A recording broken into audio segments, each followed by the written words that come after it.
Thank you, ladies and gentlemen. That concludes the 2013 South African Rugby Player of the Year Awards. To our viewers at home, thank you for joining us and sharing some memorable moments and outstanding performances from the 2013 season. Lizeka, did the boycott by the opposition parties make much difference to this election?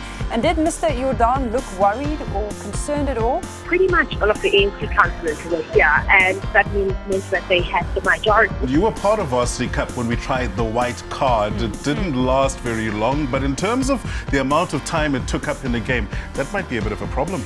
That's the thing, it could be disruptive, but I love the idea of having to refer before giving a card. We had to then say to ourselves, we support the principle, but we're against the mechanism. But the parliamentary caucus voted for the principle, and then Helen Zille stepped in and said, no. There's no question that was a mistake.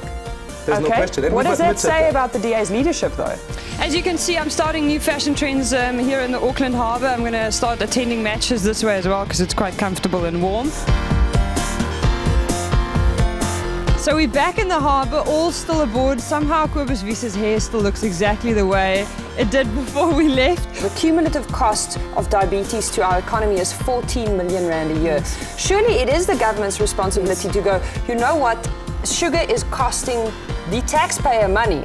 And by taxing sugar-containing products, we are limiting the impact that sugar-containing product has on the economy in the long run. That certainly is definitely the case. 18 all in Pretoria for round one of Varsity Cup, and just an update on that match that took place in Bloemfontein at the same time as this one. Shimlers beat Wits 31-15. 3, 2, 1, go!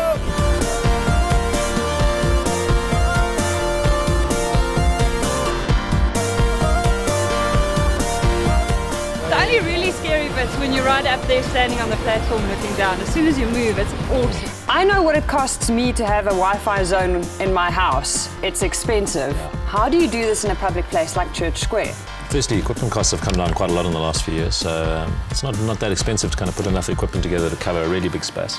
The New Zealand Herald today published their top 10 Rugby World Cup hunks and didn't feature a single South African. So I took to the streets to prove them wrong. I don't really like the All Blacks guys, but these are really sexy people. Are they young enough though? And aren't you a little concerned about the behaviour of younger comrades within the ANC structures and their behaviour, for example, with the DA's march in the heart of Johannesburg and how things seem to have deteriorated a bit beyond control there? Basically, you will know that it's always the problem with young people. Situated on the shore of North End Lake is PE's newest landmark, the state-of-the-art multi-purpose stadium, nicknamed the Sunflower because of its very unique roof structure that resembles a series of white petals. It was initially built to host the 2010 FIFA Soccer World Cup. It's now the home of the EP Kings and the IRB Sevens World Series in South Africa. Let's cross to the commentary team now for the first ever rugby test to be played at the Nelson Mandela Bay Stadium in Port Elizabeth.